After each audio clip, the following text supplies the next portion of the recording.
Hello friends, ఒక్క నిమిషం ఆగి ఈ వీడియో మొత్తం చూడండి.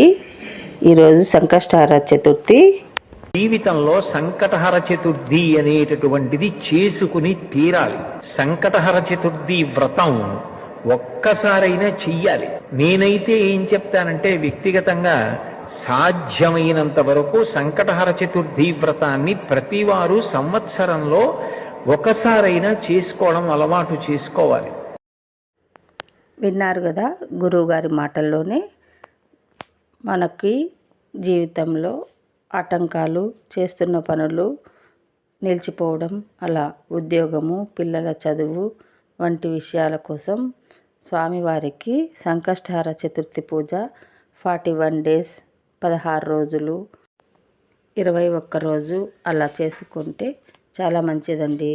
నిజంగా నా అనుభవపూర్వకంగా చెప్తున్నాను. ఈ వీడియో నచ్చినట్లయితే like and share, subscribe please.